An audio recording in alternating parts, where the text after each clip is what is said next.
ഈശോ മിശിഹായ്ക്ക് സ്തുതിയായിരിക്കട്ടെ. പ്രിയ സഹോദരങ്ങളെ, ഇന്ന് വളരെ പ്രധാനപ്പെട്ട ഒരു കാര്യമാണ് ഈ വീഡിയോയിലൂടെ നിങ്ങളോട് ഞാൻ പങ്കുവയ്ക്കാനായിട്ട് ആഗ്രഹിക്കുന്നത്. നിങ്ങളിത് മുഴുവനും കേൾക്കണം. നിങ്ങളെല്ലാവരും ഇനിയുള്ള ദിവസങ്ങളിൽ ശക്തമായി ലോകസമാധാനത്തിന് വേണ്ടി പ്രാർത്ഥിക്കണമെന്ന് ഞാൻ അപേക്ഷിക്കുകയാണ്. കുറച്ച് നാളുകളായി യുദ്ധങ്ങളുടെ വാർത്തകൾ തന്നെയാണ് നമ്മൾ കേട്ടുകൊണ്ടിരിക്കുന്നതും കണ്ടുകൊണ്ടിരിക്കുന്നതും. ഇസ്രായേൽ ഇറാൻ യുദ്ധം തുടങ്ങിയിട്ട് ദിവസങ്ങൾ പിന്നിടുകയാണ്. ഇരു രാജ്യങ്ങളിലും യുദ്ധത്തിൻ്റെ തീവ്രത ഏറി വരുന്നു. ഇതിൽപ്പെട്ട് ഞെരുങ്ങുന്ന പാവപ്പെട്ട നിരപരാധികളായ കുറേയേറെ മനുഷ്യർ. നമ്മൾ അനുഭവിക്കാത്ത ജീവിതങ്ങളൊക്കെ നമുക്ക് വെറും കെട്ടുകഥകളായി മാത്രമേ തോന്നൂ. അതുകൊണ്ട് എൻ്റെ ദിവസവും കേൾക്കുന്ന ഈ വോയിസ് ഓഫ് ഗോഡ് എന്ന ചാനലിലെ എൻ്റെ പ്രിയപ്പെട്ട സഹോദരങ്ങളെ, ഞാൻ മനസ്സിലാക്കുന്നത് നിങ്ങളൊക്കെ ഒത്തിരി പ്രാർത്ഥിക്കുന്ന മനുഷ്യരാണെന്നാണ്. കാരണം നിങ്ങളുടെ കമൻറ്റുകളിൽ നിന്ന് ഞാനത് തിരിച്ചറിഞ്ഞിട്ടുള്ളതാണ്. ഈ ഒരു സമയം ഇത് എന്നെ ബാധിക്കുന്ന പ്രശ്നമല്ലല്ലോ എന്ന് കരുതി ആരും മാറി നിൽക്കരുതേ എന്നാണ് എൻ്റെ അപേക്ഷ. നമുക്കൊന്നിച്ച് കൈകോർക്കാം. യുദ്ധമുഖത്തായിരിക്കുന്ന എല്ലാ രാജ്യങ്ങളെയും ദൈവകരങ്ങളിൽ സമർപ്പിച്ച് കരുണയ്ക്കായി ഇനിയുള്ള ദിവസങ്ങളിൽ പ്രത്യേകമായി നമുക്ക് പ്രാർത്ഥിക്കാം. പരിശുദ്ധ അമ്മ എവിടെ പ്രത്യക്ഷപ്പെട്ടാലും പറയാറുള്ളത് ലോകസമാധാനത്തിനായി നിങ്ങൾ പ്രാർത്ഥിക്കൂ മക്കളെ, പ്രാർത്ഥിക്കുമെന്നാണ്. അതുപോലെ പാപികളുടെ മാനസാന്തരത്തിനായിട്ട് പ്രാർത്ഥിക്കുന്ന നമുക്ക് ഇനിയുള്ള ദിവസങ്ങളിൽ പരിശുദ്ധ അമ്മയെ കൂട്ടുപിടിച്ച് പ്രാർത്ഥിക്കാം. ഇന്നത്തെ വീഡിയോയിൽ ഞാനൊരു കുഞ്ഞു പ്രാർത്ഥന പറഞ്ഞു തരാം. യുദ്ധങ്ങൾ അവസാനിക്കാനും രാജ്യങ്ങളിൽ സമാധാനം പുനഃസ്ഥാപിതമാകുവാനും ഈ പ്രാർത്ഥനയിലൂടെ സാധിക്കും. ഫ്രാൻസും റഷ്യയും തമ്മിൽ യുദ്ധം നടക്കുന്ന സമയത്ത് പരിശുദ്ധ അമ്മ ആകാശത്ത് നക്ഷത്രങ്ങൾക്കിടയിൽ പ്രത്യക്ഷപ്പെട്ട് പ്രത്യാശയുടെ മാതാവാണ് ഞാനെന്ന സന്ദേശം നൽകി ആ രാജ്യങ്ങളെ യുദ്ധത്തിൻ്റെ കെടുതിയിൽ നിന്ന് കാത്തുരക്ഷിച്ച ഒരു സംഭവ ചരിത്രമുണ്ട്. അന്ന് അവിടുത്തെ ജനങ്ങൾ ഒന്നിച്ച് പ്രാർത്ഥിച്ച ഈ പ്രാർത്ഥന നമുക്കും ഒരുമയോടെ പ്രാർത്ഥിക്കാം. ലോകസമാധാനത്തിനായി. പ്രത്യാശയുടെ മാതാവേ, ഓ മധുരനാമമേ, ഞങ്ങളുടെ രാജ്യത്തെ സംരക്ഷിക്കണമേ. ഇസ്രായേലിലുള്ള ആരെങ്കിലും എന്നെ കേൾക്കുന്നുണ്ടെങ്കിൽ നിങ്ങൾ ഇപ്രകാരം പ്രാർത്ഥിക്കുക. പ്രത്യാശയുടെ മാതാവേ, ഓ മധുരനാമമേ, ഞങ്ങളുടെ രാജ്യത്തെ സംരക്ഷിക്കണമേ, ഞങ്ങൾക്കായി പ്രാർത്ഥിക്കണമേ. മറ്റ് രാജ്യങ്ങളിൽ ഇരുന്നു കൊണ്ട് എന്നെ കേൾക്കുന്നവർ പ്രാർത്ഥിക്കുക. പ്രത്യാശയുടെ മാതാവേ, ഓ മധുരനാമമേ, യുദ്ധഭീതിയിലായിരിക്കുന്ന രാജ്യങ്ങളെ സംരക്ഷിക്കണമേ, അവർക്കായി പ്രാർത്ഥിക്കണമേ. ഇങ്ങനെ നിങ്ങൾ പ്രാർത്ഥിക്കുക. ഇതേ രീതിയിൽ അവിടുത്തെ ജനങ്ങൾ ഉരുവിട്ട് പ്രാർത്ഥിക്കാൻ തുടങ്ങി. അതോടൊപ്പം മാതാവിൻ്റെ സ്തോത്രഗീതവും ചൊല്ലി പ്രാർത്ഥിച്ചു. വളരെ പെട്ടെന്ന് യുദ്ധം അവസാനിച്ചു എന്നാണ് പറയുന്നത്. ആകാശത്ത് പ്രത്യക്ഷയായ പ്രത്യാശ മാതാവിൻ്റെ ചരിത്രം നിങ്ങളിൽ എത്ര പേർക്കറിയാമെന്ന് എനിക്കറിയില്ല. ഇല്ലെങ്കിൽ നിങ്ങൾ ഇതുകൂടി ഒന്ന് കേൾക്കണം. വർഷം 1861. കൈസർ വിൽഹം ഒന്നാമൻ പ്രഷ്യയുടെ സിംഹാസനമേറിയ ഉടനെ ഓട്ടോ വോൺ ബിസ്മാർക്കിനെ തൻ്റെ ചാൻസലറായി നിയമിച്ചു. ജർമ്മൻ ഭാഷ സംസാരിക്കുന്നവരെയെല്ലാം ഒരു രാജ്യത്തിൽ അണിചേർക്കുക എന്നതായിരുന്നു അവരുടെ ലക്ഷ്യം. ഈ ലക്ഷ്യം നേടുന്നതിനായി അവർ അടുത്തടുത്തായി 3 യുദ്ധങ്ങൾ നടത്തി. 1864 ഡെൻമാർക്കിനെതിരായും 1866 ആസ്ട്രിയയ്ക്കെതിരായും 1870 ഫ്രാൻസിനെതിരായുമായിരുന്നു യുദ്ധങ്ങൾ. 1870 ഓഗസ്റ്റ് 1 ആദ്യ വെടിപൊട്ടി. December 27 പ്രഷ്യക്കാർ Paris അധീനതയിലാക്കി. തുടർന്ന് അവർ നോർമാണ്ടിനും ബ്രിട്ടനെയും ലക്ഷ്യമാക്കി നീങ്ങി. 1871 ജനുവരി പകുതിയായപ്പോൾ പ്രഷ്യൻ സൈന്യം പോർട്ട്മെയിൻ പട്ടണത്തിന് സമീപമെത്തി. പോർട്ട്മെയിനിലെ ജനങ്ങൾ ഭയന്ന് വിറച്ചു. 35 വർഷങ്ങളായി ഇടവകയുടെ ആത്മീയ നേതൃത്വം നൽകിയിരുന്ന ഫാദർ ഗ്വരീൻ മറ്റൊരഭയവും കാണായികയാൽ പരിശുദ്ധ കന്യകാമാതാവിലേക്ക് തിരിഞ്ഞു. അമ്മേ, കാത്തുകൊള്ളണമേ എന്നൊരു പ്രാർത്ഥന നിറഞ്ഞു. ജനുവരി 17 ഒരു ചൊവ്വാഴ്ചയായിരുന്നു. അന്ന് 12 വയസ്സുകാരനായ യൂജിൻ ബാർബഡറ്റ് തൻ്റെ പിതാവിൻ്റെ കളപ്പുരയിൽ നിന്ന് പോരുകയായിരുന്നു. എന്തോ പ്രകാശം കണ്ട് ആകാശത്തേക്ക് നോക്കിയ യൂജിൻ നക്ഷത്രങ്ങൾ നിറഞ്ഞ വാനിൽ സുന്ദരിയായ ഒരു സ്ത്രീയെ കണ്ടു. വീടുകളുടെ മേൽ കൂരയും കവിഞ്ഞ് 20 അടി ഉയരത്തിൽ വായുവിൽ ഉയർന്ന് ആ ദിവ്യ സ്ത്രീ നിലകൊണ്ടു. സ്വർണ്ണ നിറത്തിലുള്ള നക്ഷത്രങ്ങൾ തുന്നിച്ചേർത്ത കരിനീല നിറത്തിലുള്ള വസ്ത്രം ധരിച്ചിരുന്ന സ്ത്രീ ഒരു കറുത്ത മൂടുപടവും ലളിതമായൊരു സ്വർണ്ണ കിരീടവും അണിഞ്ഞിരുന്നു. അത്ഭുതത്താൽ നിശ്ചേഷ്ടനായി യൂജിൻ 15 മിനിറ്റോളം അവിടെ നിന്നുപോയി.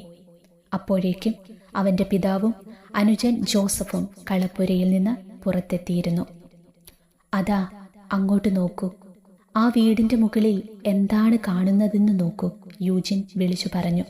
പിതാവിന് കാണാൻ കഴിഞ്ഞില്ലെങ്കിലും അനുജൻ ജോസഫിന് സ്ത്രീയെ കാണാൻ സാധിച്ചു. യൂജിൻ കണ്ട രൂപം തന്നെയായിരുന്നു ജോസഫും വിവരിച്ചത്. താൻ ഒന്നും കാണാഞ്ഞതിൽ കുപിതനായി പിതാവ് അവരോട് പോയി പണിയെടുക്കാൻ ആജ്ഞാപിച്ചെങ്കിലും അല്പരം കഴിഞ്ഞപ്പോൾ ഏതോ കാരണത്താൽ പോയി നോക്കി വരാൻ അയാൾ കുട്ടികളെ പറഞ്ഞയച്ചു.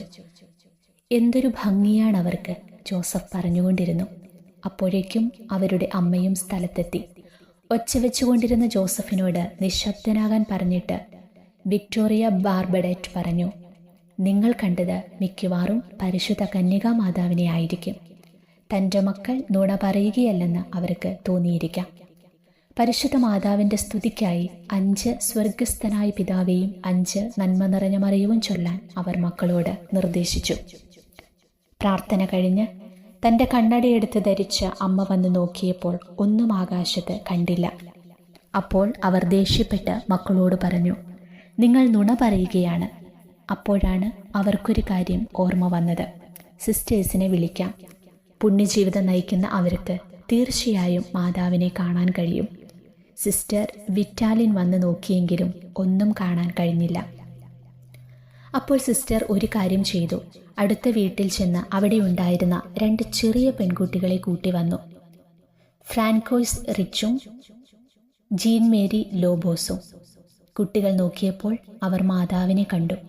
ആൺകുട്ടികൾ നൽകിയ അതേ രീതിയിൽ തന്നെയാണ് അവരും മാതാവിനെ വിവരിച്ചത്. അപ്പോഴേക്കും സിസ്റ്റർ മേരി എഡ്വാർഡും അവരുടെ ഒപ്പം കൂടി. അവർ ഫാദർ ഗ്വരീന് ആളയച്ചു. 6.5 വയസ്സുകാരനായ യൂജിൻ ഫ്രിറ്റും എന്നൊരു കൊച്ചുകുട്ടിയും മാതാവിനെ കണ്ടു. ആ സമയം വിവരം കേട്ട് ഏതാണ്ട് 50 പേർ അവിടെ തടിച്ചുകൂടിയിരുന്നു. 2 വയസ്സ് മാത്രം പ്രായമുള്ള അഗസ്റ്റിൻ ബോയിറ്റിൻ എന്നൊരു കുട്ടി മാതാവിനെ നോക്കി പറഞ്ഞു, ഈശോ ഈശോ. എല്ലാവരോടും പ്രാർത്ഥിക്കാൻ ഫാദർ ഗ്വരീൻ ആവശ്യപ്പെട്ടു. എല്ലാവരും ചേർന്ന് മുട്ടിന്മേൽ നിന്ന് ജപമാല ചൊല്ലി. തുടർന്ന് മറിയത്തിൻ്റെ സ്തോത്രഗീതം ആലപിച്ചു. ക്രമേണ ഒരു സന്ദേശം സുവർണ ലിപികളിൽ ആകാശത്ത് കാണുമാറായി.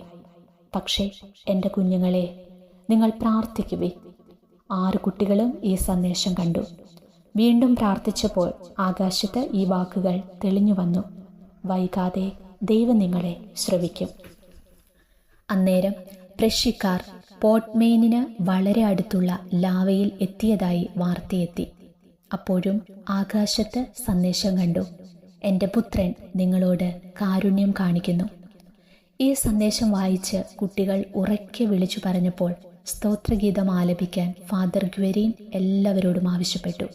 സിസ്റ്റർ എഡ്വാർഡ് പ്രാർത്ഥിച്ചു, പ്രത്യാശയുടെ മാതാവേ, ഓ മധുരനാമമേ, ഞങ്ങളുടെ രാജ്യത്തെ സംരക്ഷിക്കണമേ, ഞങ്ങൾക്കായി പ്രാർത്ഥിക്കണമേ. ഇങ്ങനെ ജനം മുഴുവനും ഉറക്കെ ഉറക്കെ പ്രാർത്ഥിച്ചുകൊണ്ടിരുന്നു. പ്രഷ്യക്കാർ ഞങ്ങളുടെ ഗ്രാമത്തിൻ്റെ വാതിൽക്കൽ പ്രവേശിച്ചാലും ഞങ്ങളിനി പേടിക്കുകയില്ല എന്ന് അവർ ഉറച്ച് വിശ്വസിച്ചു. സ്തോത്രഗീതം ആലപിച്ചു കഴിഞ്ഞപ്പോൾ സന്ദേശം അപ്രതീക്ഷിതമായി. ജനം അനുതാപഗീതം ആലപിച്ച് യേശുവിനോട് മാപ്പ് യാചിച്ചു. വിഷാദഭരിതമായ മുഖഭാവത്തോടെ പ്രത്യക്ഷയായ മറിയം വലിയൊരു ചുവന്ന ക്രൂശ് രൂപം പിടിച്ച് പ്രത്യക്ഷയായി. അതിൽ യേശുക്രിസ്തു എന്ന് ആലേഖനം ചെയ്തിരുന്നു. രാത്രി 8:30 ജനം ആവേ മരിയ സ്റ്റെല്ല എന്ന ഗാനം പാടി. അപ്പോൾ ക്രൂശിത രൂപം അപ്രത്യക്ഷമായി. മാതാവ് വീണ്ടും പുഞ്ചിരി തൂകി. 2 ചെറിയ വെള്ളക്കുരിശുകൾ മാതാവിൻ്റെ തോളുകളിൽ കാണപ്പെട്ടു. ഒരു വെളുത്ത ശിരോവസ്ത്രം അമ്മയെ ആപാദചൂടം മറച്ചു. 8:45 എല്ലാം കഴിഞ്ഞു എന്ന് പറഞ്ഞിട്ട് അപ്രതീക്ഷയായി. ഈ മരിയൻ പ്രത്യക്ഷപ്പെടൽ നടന്നുകൊണ്ടിരിക്കുമ്പോൾ വേറൊരിടത്ത് ഒരു സംഭവം നടക്കുകയായിരുന്നു. പ്രഷ്യൻ സൈന്യത്തെ നയിച്ചിരുന്ന പ്രഷ്യൻ ഹൈ കമാൻഡിൽ നിന്ന് ഒരു ഉത്തരവ് ലഭിച്ചു. പടയോട്ടം മതിയാക്കി പിന്മാറാനായിരുന്നു ആ ഉത്തരവ്. 10 ദിവസത്തിനു ശേഷം ഫ്രാൻസും പ്രഷ്യയും തമ്മിൽ യുദ്ധ വിരാമ കരാറിൽ ഒപ്പുവെച്ചു. മാതാവിൻ്റെ അത്ഭുതകരമായ മാധ്യസ്ഥ്യമാണ് പോട്ട്മെയിനെ വലിയ നാശത്തിൽ നിന്ന് രക്ഷിച്ചത്. പ്രത്യാശയുടെ മാതാവിനോടുള്ള ഭക്തി അതിവേഗം വ്യാപിച്ചു. പ്രത്യാശ പകരുന്നതായിരുന്നു അമ്മയുടെ സന്ദേശം. പക്ഷേ എൻ്റെ മക്കളെ, നിങ്ങൾ പ്രാർത്ഥിക്കുവിൻ. വൈകാതെ ദൈവം നിങ്ങളുടെ പ്രാർത്ഥന കേൾക്കും. എൻ്റെ പുത്രൻ നിങ്ങളോട് കാരുണ്യം കാണിക്കും എന്ന് പരിശുദ്ധ അമ്മ യുദ്ധഭീതിയിലായിരിക്കുന്ന എല്ലാ രാജ്യങ്ങളോടും മക്കളോടും അവിടുത്തെ ജനങ്ങളോടും പറയുന്നത് ഇതാണ്: എൻ്റെ മക്കളെ, നിങ്ങൾ പ്രാർത്ഥിക്കുവിൻ. വൈകാതെ ദൈവം നിങ്ങളുടെ പ്രാർത്ഥന കേൾക്കും. എൻ്റെ പുത്രൻ നിങ്ങളോട് കാരുണ്യം കാണിക്കും. ഈശോയുടെ വലിയ കരുണ എല്ലാ മക്കളുടെ മേലും ഒഴുകപ്പെടുന്നതിനായി നമുക്ക് ഈ ദിവസങ്ങളിലെല്ലാം പ്രത്യേകമായി പ്രാർത്ഥിക്കാം.